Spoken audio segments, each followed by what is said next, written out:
Awesome. Thank you so much for kicking us off, Allison, and helping run the Zoom in the background. That's really helpful. We're really excited to join you all today. Thank you so much for coming to our session. We plan to talk a little bit today about our pathway development and maintenance process for our transfer pathways. And specifically targeting how we engage faculty in that process and the successes and strategies that we've had over the last 5 years with the process that we use today. So I'm Liz Bartles. I am the coordinator of transfer pathways and prior learning at George Mason University, which is located in Fairfax, Virginia. And I'll let Casey introduce herself as well. Good afternoon, everyone. My name is Casey Lukszo, and I'm the Associate Director for Curriculum and Innovative Education at Northern Virginia Community College. NOVA has 6 campuses across the Northern Virginia area, including a few campuses not too far down the street from Mason. Wonderful. A quick housekeeping note, in a way, throughout the session today, we will have a couple of opportunities for you to pause and reflect as we share information about how our process works. We want to give you an opportunity to think about how it might operate in your own context with your own transfer partners. And so we've developed a handout to help with that reflection. So you're welcome to access that through the conference app. It's available there. And you can also, Casey's going to drop a link in the chat so you can get it directly from my OneDrive, and you just have to download a local copy in order to type into that version so that we don't have everyone sharing all of their notes on the shared version of the document. We also encourage you to jot down any questions that you have on that worksheet as we go. Just in order to get through everything today, we're going to hold questions till the end so that we don't get too off track, because there's a lot of wonderful things we could talk about in this process.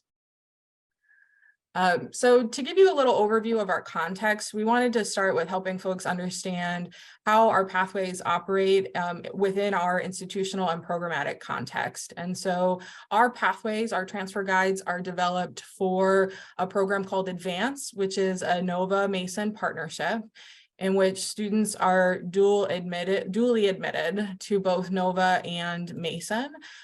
So they join the program while they're still at the community college at NOVA before they've earned 30 college credits. And they are admitted after they join the program to Mason as a non-degree student. And so there's a lot of benefits to the program. There's a lot of programmatic support available for students, but today we're going to be focusing on the catalog specific curricular pathway that we work on. And that pathway document outlines the courses and degree requirements that students need to complete both the associate level credential, the associate's degree, and the bachelor's degree. And in addition to that curricular pathway, students in this program are also assigned an academic coach, and they do have access to Mason services and facilities, clubs, extracurricular opportunities, that sort of thing, while they're at the community college. So that's our programmatic context. And then institutionally, Mason enrolls about 37,000 students a year, 25,000 of which are undergraduates. We enroll around 3,000 new undergraduate transfer students every year, which means our undergraduate transfer population is about, our undergraduate population is about 45% transfer, which is really high and really wonderful. About 90% of the transfer students that come to us from the Virginia Community College system are from NOVA. So it's a significant portion of the transfer students that we welcome to our campus every year. NOVA's total enrollment is around 69,000 students, and about 60% of the students that transfer to four-year institutions from NOVA end up coming to Mason. And just as a little side note for our context, in Virginia, articulation agreements are developed independently between 2-year and 4-year institutions. And so on the 4-year side in particular, we don't have any sort of common course numbering or common under even just general education requirements vary across our 4-year institutions. So that can be a little bit fun to contend with. But we do try to manage it as best we can through providing these sorts of curricular documents for students. So that's our context. With that, I'll kick it over to Casey to talk a little bit about our early steps in this process and developing this partnership and our pathway documents themselves. Great, thanks, Liz. So as Liz mentioned, before we get into more specifics, we did want to give a little bit of a historical background as to how we got started in this work. So we've kind of created this little chart of these sequential steps that we followed. And the first step was to identify institutional partners and create a cross-institutional understanding of what our interests were and our goals. And this was kind of easy for Nova and Mason because, as Liz mentioned, we are large transfer partners. Not only are we each other's largest transfer partner, but also we represent the largest transfer pipeline within the Commonwealth of Virginia. So it was a natural connection for us to be working together. I will say before the development of Advance, the creation of Advance, this partnership long predated this formal partnership. We've been working together for years because of our, our large transfer partnership, but also because of our geographic proximity to each other. But the program of Advance really got kicked off when our institutional leaders got together, in particular our college presidents, and decided to create a more formal partnership and to basically create a more streamlined transfer process with a shared infrastructure as well as shared goals, and through that, the development of our transfer pathways. Once that was articulated, we then had to roll up our sleeves and get the work done. So once we identified that we wanted to create these transfer maps, our first goal was to create actually 5 transfer pathways. It ended up being 20 in our first year. So we far exceeded our goal of 5. But we identified which pathways we wanted to create in that first year. And 2 of the rationales that went into that is, 1, the number of students going within a particular pipeline. So for example, business management was a pretty big pipeline from the community college to Mason. So that was one pathway we identified, as well as high need pathways such as nursing. So once we had those pathways identified, we then brought together faculty across the institutions to sit down and map out what that transfer pathway would look like.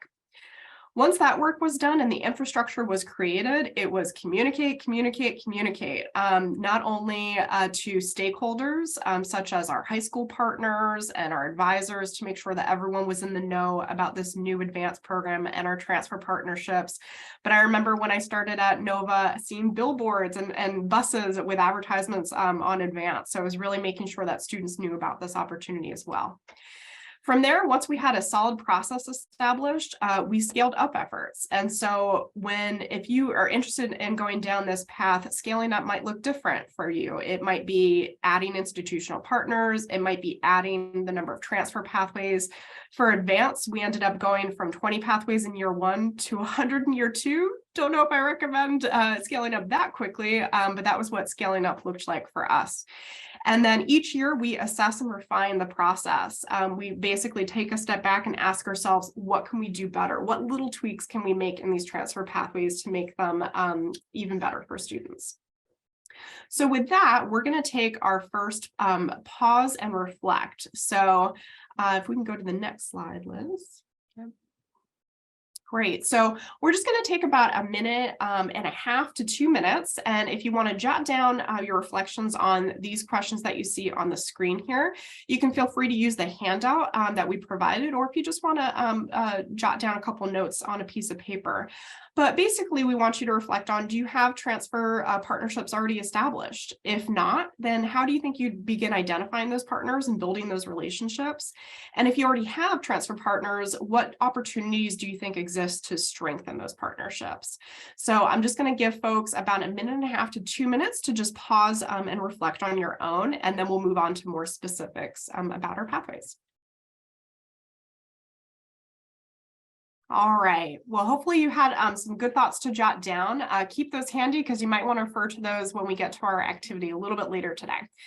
So with that, though, we'll go over a specific example that we have, which is our advanced transfer pathways. So Liz is going to bring up a copy of an actual pathway that's for this current academic year. So I'll just walk through this document with you. And of course, when we get to our question and answer period a little bit later in the presentation, we can absolutely circle back to this if folks have additional questions. But in the upper right-hand screen, you'll see that that is where we list the specific transfer pathway. So it'll list the NOVA degree that's implicated in this pathway, as well as the Mason degree that's included in this pathway. We have almost 90 different pathways currently, so it's a lot to sort through, and this helps the students understand what they're looking at. At the top, it'll also include the catalog year, which I'll refer back to a little bit later. Also, we have noted pathways that are offered exclusively online, available at NOVA and Mason, and this has helped really increase our marketability to students that might be looking for that flexible scheduling. So that's been a really neat addition this last year. The yellow box there indicates the advanced program milestones, and these are academic milestones that students need to meet in order to remain in the advanced program and continue on to transfer to Mason. This is generally a GPA requirement as well as some other academic requirements. In addition to ensuring that students are meeting the standard throughout the program, this also allows us to have designated intervention moments. So when students aren't meeting these milestones each semester, we will reach out to them to proactively intervene and encourage them to meet with their success coach. Moving down into the actual pathway document, we first list the NOVA degree here. So if you were to open up the NOVA catalog, it looks exactly as you would see here. So we will list for each requirement, it'll list the NOVA degree requirement, the courses at NOVA that they can take to fulfill that requirement, what the course transfers at Mason, and then what Mason degree requirement fulfills, whether it's included as a general education requirement or an elective or a major requirement. So that continues on for the rest of the NOVA degree, and then we do the same thing for the Mason degree, and then at the very bottom, we'll have just a couple relevant footnotes for students to note as well. So I do want to go back and answer one question that somebody asked in the chat, which is, as a non-degree seeking student, are students eligible to take courses at Mason? And the answer is yes. In our pathway documents, these are noted in green. We have certain courses that we allow students to take at Mason, and this is to make efficient degree progress. Sometimes if students, for example, have a certain course sequencing, we might do that to enable the student to complete within 4 years, 2 years at NOVA, 2 years at Mason. So that is an opportunity that's available. The last thing I wanted to point out was this idea of a frozen catalog, which we think is something that is really unique to Advanced, but it really dramatically helps students in terms of their degree efficiency. So when students join Advanced, their catalog year is frozen, not only for at NOVA, but also at Mason. So for example, let's say a student joined Advanced in fall 2020. Well, when they join Advanced, we would then change their catalog year to match at NOVA. But then when they transfer to Mason, that catalog year follows them, because the pathway document you're looking at right now is based on that catalog year for both NOVA and Mason for that year. And so since the catalog year follows the student, it really helps ensure that this really does become a binding agreement. It's a handshake between NOVA, Mason, and the student that we will honor these courses for their degree. So it results in less stress for the students and no surprises. And we think that that's a really unique and wonderful aspect of Advanced. So we're going to transition back to the slides here. In the next slide here, and this is again available as a resource, we did want to give a couple other examples of other transfer guides, since Advanced is not the only way to create a transfer guide or a transfer map. So you can feel free to browse those examples on your own. And if you have institutional pathways that you'd like to share, we would love to see them. We're always looking for good ideas. So feel free to share those in the chat if you have them. And with that, I'm going to hand over to my colleague Liz to talk a little bit more about our timeline and some more suggestions for how we do this work. Awesome. Thanks, Casey, for taking us through that deep dive.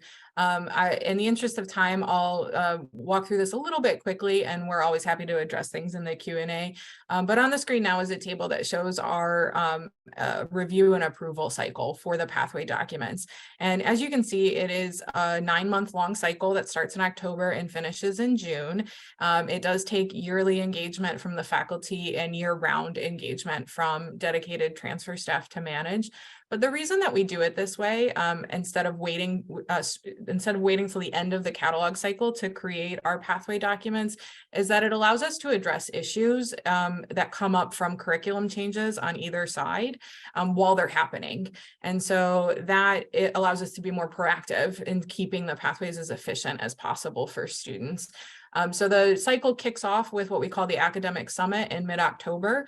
And then after, I'll talk a little more about that event in a minute, but after that event, any notes or updates are captured and the documents go to NOVA for their first round of review and approval. And that happens through a pathway council process where deans, faculty, advisors come together to review the documents, make sure they're accurate with any curriculum updates, and approve those documents officially. And then they come back to Mason in the early spring.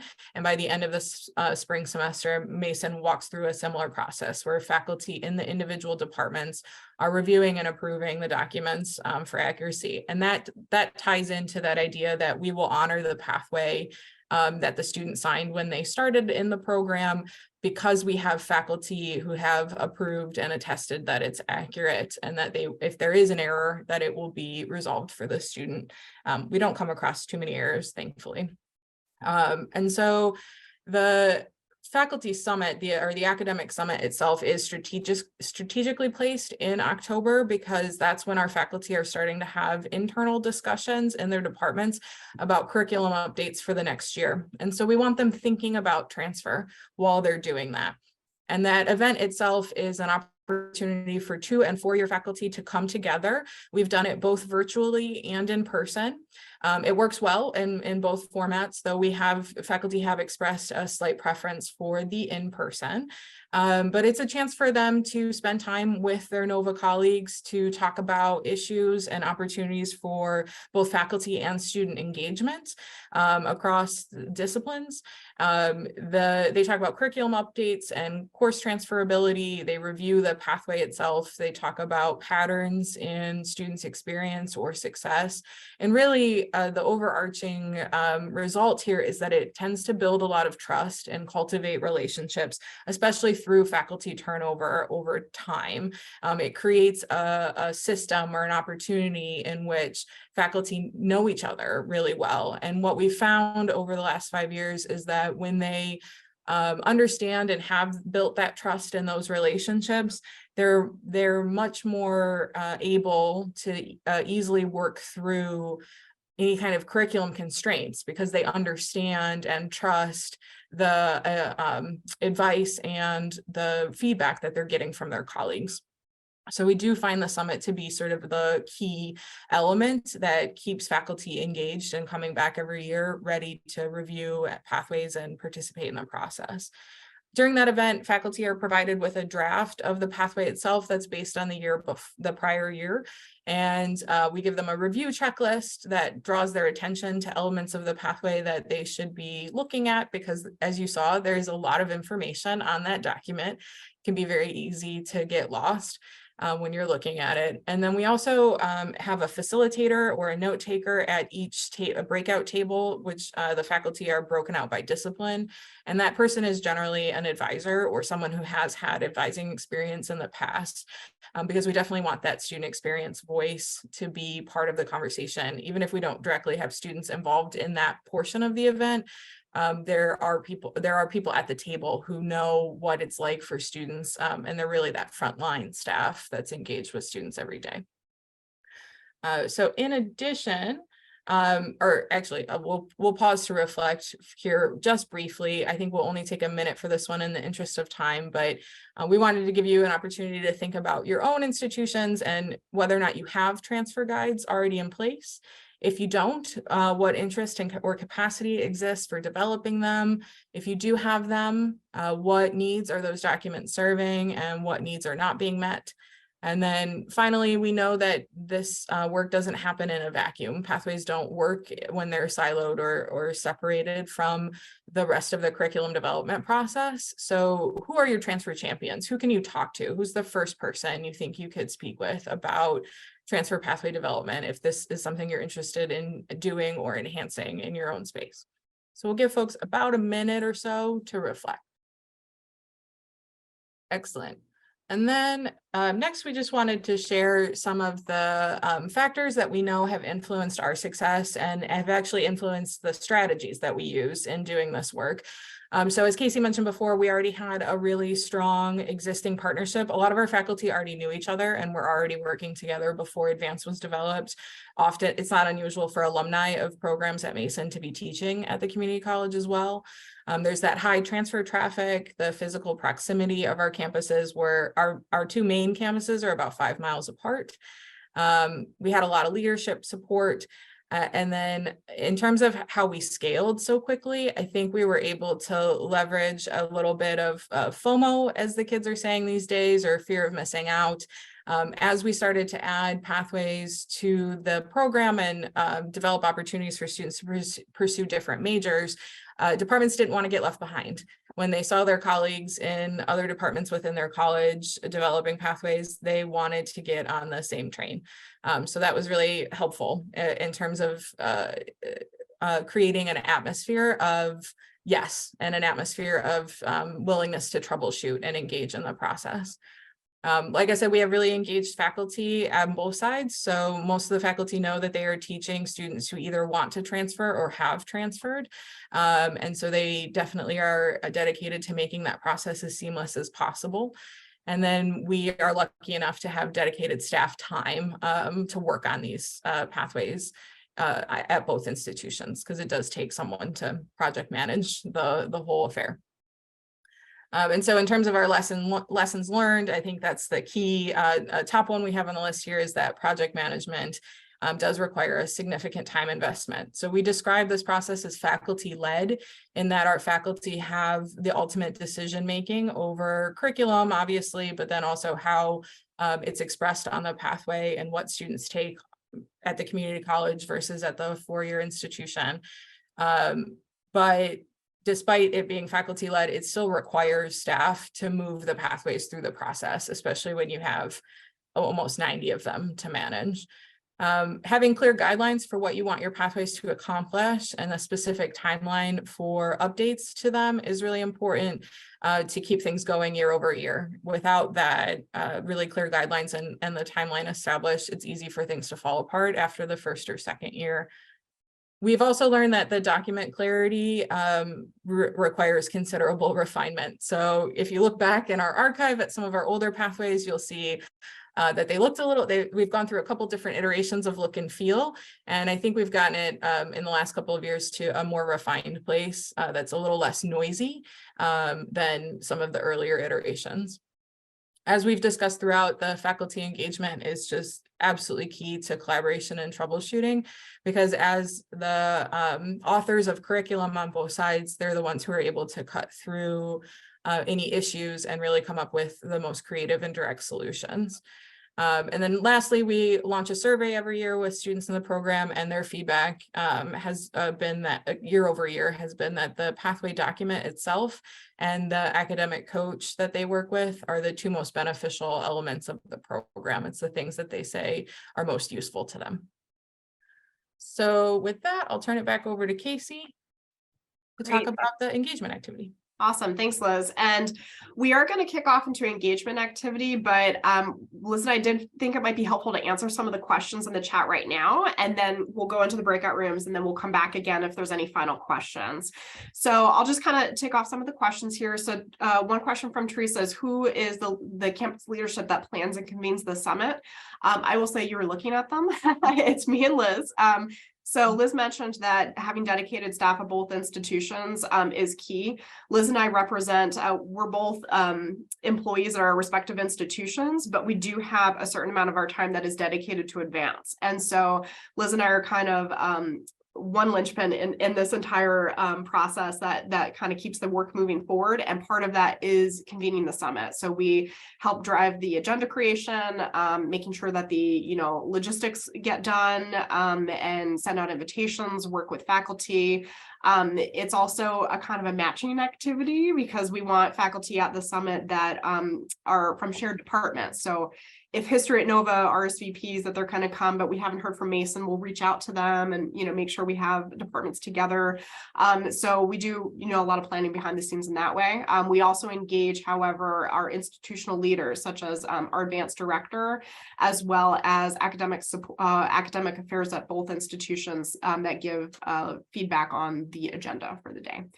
So that's the answer to that question. I'm going to ask Liz to answer Jody's question, which is how do you connect faculty and discipline specific groups? How do you, oops, I'm missing that word there, it's covered. How do you set programs for advances this faculty led? So I think if you could mention like the discipline specific groups, how that works in the summit and otherwise. Yeah, it's a little tricky. As Casey mentioned, it's a bit of a puzzle. So the disciplines are collected differently at the community college than they are at the four-year institution. So at the community college, they're broader. So you might have a social science or a science discipline, and then within that, faculty in biology, chemistry, and the various areas. But at Mason, we have a whole separate department for each discipline area. So there's a little bit of matching that goes on, but yes, at the summit, they are broken out into, as best we can, discipline-specific groups. And then in terms of how do we select programs for advance, we scaled so quickly because it was come one, come all. So they allowed any department that wanted to participate to do so, and cajoled a couple who were maybe less enthusiastic in the initial years to come on board. If a department does not want to participate, they are not required to. They can say no. But at this point, we have the vast majority of our majors at Mason have a pathway. So it blew up overnight, basically, from the first to second year. So I think that's the best I can do right now for that answer. Is there any other questions, Casey, that we want to grab here? And I just want to mention sometimes, for the few programs that we don't have a pathway for, we'll typically get approached by faculty on either side to say, hey, I have this idea for this new pathway. And sometimes it takes us more than a year to develop, but it generally is totally faculty led in that regard. There was a question about using financial aid for co-enrollment classes. The answer is yes. Our institutions worked really closely and really carefully to set that up. So basically, there's a lot of work in the background that happens to make this smooth for students, but students can use their NOVA financial aid to take the course at Mason and have it transfer back to count for their NOVA degree. Again, this is specific courses within a pathway, so it's not that student can take any co-enrollment class at Mason. It has to be a course that's specifically pre-approved for their pathway. So again, happy to answer more questions about that later. There was a question, Liz, about do faculty get compensated for this work? They do not. And so what we try to do is the administrative lift, the administrative work, the project management, the setting up the meetings, the editing the documents, the confirming with catalogs on both sides. Casey and I try to take on as much of that effort as we can for the faculty so that they're not bogged down in that. And they're really just having conversations with each other about content that they want students to have prior to transfer or issues that they're encountering after they transfer. So but unfortunately, no, there is no additional compensation for the faculty who participate. Okay, so I think that's most of the questions. We'll answer a couple more when we get back. But at this point, we're going to go ahead and break out into breakout rooms. So I think, Allison, if we can do 4 breakout rooms, I think that's probably a good number. So what we're going to ask you to do in your breakout rooms is to reflect on these questions on the screen. And again, we do want to remind you that they are also listed in the handout as well, which we'll put in the chat again. But in addition to your questions that you reflected on throughout the presentation, there's also these new ones as well, which is based on my position and my available support, what strategies might work best for my institutional context, and identify 3 immediate steps that you can take to develop or enhance your own pathway process. So you can feel free to share with your colleagues on these questions or any of your other reflection questions that you jotted down notes throughout our presentation. We're going to take about 10 minutes in our breakout rooms, and if you can identify somebody within each breakout room to serve as as a designated reporter for your breakout room, just to share some main themes or ideas in moving this work forward when we come back. So we'll go ahead and break out, and then in 10 minutes, we'll come back and do some sharing, and then we'll do some final question answer. Okay, welcome back, folks. Hopefully you had some great sharing in your rooms. We do have just a couple minutes left, so I'm going to ask for some volunteers to share a couple things or themes or immediate next steps or any kind of questions that came up in your group discussion. So who would like to share first? We'll just take a couple people before we transition to questions. I can go if it's crickets. Hi, my name's Taya Olson. I'm the executive director of the New Jersey Statewide Transfer Initiative that manages NJ Transfer's a central articulation repository for the state. And our group was definitely interested in your summit concept and the faculty engagement portion, and creating a space for the faculty to engage in discussions about how they award transfer credits and determine equivalencies. And I find that very interesting. Our system has 43 institutions. So I joked that that's where my brain's going, is how could I replicate something like that on a much larger scale? So the summit concept we all found quite interesting, and was really the bulk of our conversation. Absolutely. And fun fact, I am a New Jersey Community College graduate, so shout out to New Jersey. And yes, happy to chat with you to give some ideas maybe of how that could look like. In addition to our institutions, there's also been a lot of state of Commonwealth of Virginia activities happening, so we can stay offline for a couple extra minutes. Sure. That would be great. Yeah, sure. Thank you for sharing, Taya. Would anybody else like to share? If we can maybe get one more person to share, that'd be fantastic. I can share real quick. Great. We were talking just about all of the different resources that you all were sharing, as well as other people were sharing, and kind of just mesmerized by all of the different systems and wondering, like, how can we do those things? But also talking a little bit about the challenges involved with developing and then keeping up numerous, things with leadership changes and that kind of thing. So we were just talking about kind of both of those, like, wow, these things are awesome. And then how do we keep up with everything? So yeah, absolutely. And Liz and I are always happy to share any resources that we've developed for advance, such as past agendas for our summit. We also create a checklist document that we give to folks, as well as discussion questions. So we're more than happy to share any of those resources if they would be of value. And yeah, having that, I think a big, as Liz kind of mentioned this, but having institutional support to say we're designated some staff time to work on this is really critical, because then you have people to kind of push the work along forward. So thank you so much for sharing, fellow Casey, right? Wonderful. Well, again, thank you all for your ideas. We're going to stay, this session officially ends at 3:50, but we're going to stay a little bit later to answer questions. So I'm going to hand it off to Liz to wrap us up before we jump into any further questions you have. Awesome. Yeah. And I just want to say thank you to everyone for attending, and just call out one additional resource. I know this is maybe a little bit of a resource overload today, but the Aspen and CCRC have developed a transfer playbook that is a really great tool if you're in a reflective stage, particularly if you're trying to figure out how to develop or improve the transfer pathway process that you currently have. There's a lot of really good self-assessment questions and strategies embedded in that playbook. That's a good place to start. So if you're feeling overwhelmed, maybe take a look at that document, which is linked to in the presentation that's available in the conference app. Casey and I's contact information is also here. We're always available to chat over Zoom, answer questions, whatever we can do to help. And then lastly, as we're answering questions, I'll just throw up the code for the session evaluation. We appreciate feedback. This is the first time we've done this particular presentation together, so we're always looking for advice and think how to make all of this information more clear. So feel free to complete the evaluation as well. With that, I'll open it up to questions if folks want to unmute and ask, and I'll check the chat while we're waiting for that.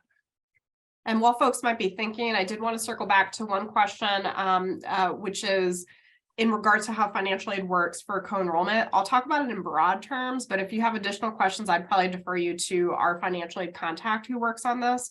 But basically, when students want to take a co-enrollment class, again, this is all pre-approved in the background. So we have a form that students complete to basically request permission. Their coach needs to sign off on it to confirm, yes, this course is in the student's pathway and program plan. That form then gets routed to our NOVA financial aid office, and they also confirm on their end that the course is usable for the student's NOVA degree program. The student is listed as NOVA as their home institution, and so that doesn't change in this process, because keep in mind that students are non-degree seeking students at Mason. So they then take the course as a non-degree seeking student, and then when that course is done, it's transferred back into the student's plan. So that's how they get financial aid for it. Sometimes there's disconnects with timing of when the course needs to be paid for. So occasionally students need to pay for the course up front and then they'll get financial aid for it, which can be a barrier. But again, if you want more specific information about how that's done, again, happy to connect you with our financial aid folks. But that's kind of generally speaking how it works. Are students only permitted to take one course at Mason if they're enrolled at NOVA? We actually on our pathways have up to 3. Students are allowed to take up to 9 credits of co-enrollment credit. That's just a rule that Advance created at the beginning of the program. We're also only allowed to use 100 or 200 level courses. Students can't take 300 or 400 level courses while attending NOVA. And again, they're limited to the courses that are specific to their specific pathway. And if I'm understanding your question correctly, yes, they need to be enrolled. They need to be taking a NOVA class in addition to their co-enrollment class for financial aid purposes. So I'm reading Andrew's question, and we do recognize, by the way, it is over time, so folks need to hop off for additional presentations. We completely understand. We'll stay a couple extra minutes to answer any questions or chat, but do want to thank you again for your time if you do have to leave. So Andrew says, transfer guides have been somewhat a controversial topic on our campus. The debates always seems to come down to chicken and egg thing. How do you build these things out in the hopes partner / students use them, or do you build them out because there's an existing demand from students advisors at partner institutions? Thoughts on this kind of question debates? And then thanks for the presentation. We have this conversation a lot, actually. So in the early conception of Advance, they started with the low-hanging fruit. So they started with programs that were in high demand. The other thing that factor that I think is really important here is that pathways don't work in a vacuum. When you have engagement from both sides and you have faculty and staff and advisors who are part of the process of creating and maintaining the documents every year, we tend to get better traction in terms of using them. So one thing we know is that the pathways are published publicly. They're on our website. So even students who aren't in the advanced program can use the pathway to complete both degrees. And that happens all the time already. Advisors are using it pretty consistently with whoever they're talking to if they know the student wants to come to Mason. Where we do run into this, and it's a bit more challenging, is with programs with lower enrollment. So if we have a program that has a pretty low enrollment on the community college side, and we're not sure that the courses are going to fill enough to run, it's hard to put the pathway out there knowing that it could become a barrier to students. And so we try to mitigate that with co-enrollment occasionally, which presents its own challenges and barriers occasionally to students. So that is where it gets trickier. But with the higher demand programs, if you involve people in the process, it's likely they'll use the document. Yeah. And I would also say sometimes that's where we get requests to create a pathway from departments that maybe are struggling with low enrollment at Mason, and they want to use this as a recruitment tool into their programs. So sometimes that's how pathways get created. And because we already have staff dedicated to the entire process, we don't mind doing it. But if you do have limited staff capacity, that does have to be an evaluation you have to make based on your institutional context. It basically, is it worth it, to do this process every semester if the students aren't getting too much use out of them. So that is definitely a consideration. But if you're looking to kind of get the work started, I think that would be one of my personal recommendations, is starting with pathways that maybe already have a good, strong transfer pipeline or high need areas. And then from there, once you get that kind of built as an infrastructure, then you can scale up as needed. Other questions? Taya, to go back to your question that you mentioned about, ideas to get started. I'll let Liz kind of jump in to offer any reflection she has on a state process, but one of the things that I've heard from our NOVA faculty is just the desire to connect with like-minded departments across the state. So we have really close connections, between our NOVA and our Mason faculty. And sometimes our NOVA faculty don't necessarily know who's the physics professor at the other institutions. And so even just starting with like a database of collecting like a primary contact at each university in certain disciplinary areas that might be interested in discussing that might be a great start. And so if you did want to do something kind of like what Liz and I do, we actually hold tables. We have like a program where it's kind of shared programming in the beginning to kind of get on the same page about what we're trying to accomplish. But then we allowed just the faculty to just sit at a table in discipline groups and just chat about anything they want to. And so in that opportunity, they can bring questions or concerns that they have. Sometimes it can be useful to offer data for them to reflect on if they don't really know what to talk about. And sometimes the conversations just really vary a lot by discipline. We have certain groups that meet frequently and they know exactly what they want to talk about. And then there's other groups that have no idea where to start, and we give them documents to kind of get the conversation started. So for me, I'm just trying, so the goal of your day is for them to actually review the pathways themselves and engage in conversation, correct? Am I okay? So for us, what happens is and you may have seen this, Casey. I don't know, what institution did you go to in New Jersey, if you don't mind my asking? Yeah, sure. I graduated from Merton Valley Community College. Okay. And I also worked at the, after I graduated, I worked at the New Jersey Council for County Colleges. Oh, okay. So then maybe you know a little bit. So our transfer programs have to be reviewed annually by each of the four-year institutions. But when the two-year institution student or staff engages with the transfer program, they see an articulated version of it, right? They don't just see the recommended courses of the four-year, they see those articulated into how those courses pertain to the equivalencies awarded to them at their institution. So we have that review process taking place annually. What I don't think we have is a space or an environment where the faculty get to do this type of brainstorming and have those conversational pieces. And that's what I'm wondering, if it's almost like NJ Transfer would have to have a summit for just transfer student success period and have a faculty component, because we already have the mechanism in place for the review portion of what it sounds like some of your day is allocated to. But if you wouldn't mind sharing for me what one of these has looked like for you, if you've had breakout sessions, what you've titled the sessions, I mean, anything would be helpful. As I think, even though it may not be something I can do right now, I do think it's something that the state needs in the future. Yeah, and so if you just want to shoot us an email, we're happy to share those documents. We also, in addition to them actually reviewing the documents, we also give discussion questions that might be related along a particular theme. So sometimes they use that as a jumping off point to talk about that too. Honestly, a lot of them, because it is an annual event and they know when it's coming, a lot of them will kind of keep track of like, oh, here's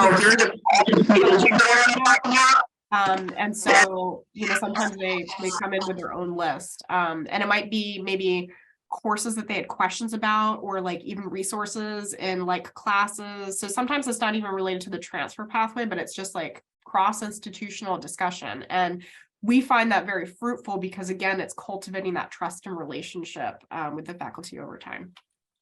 Okay. Right. Yeah, that would be great. Is your email listed on the virtual apps?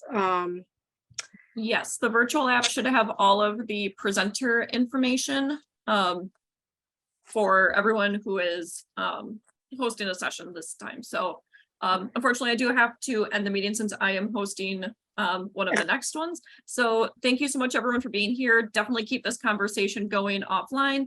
Many, many thanks to Liz and Casey for sharing this phenomenal program. And we cannot wait to see you in the next session. So please make sure that you do the evaluation. Thanks, everyone. Thank you so much. I appreciate it.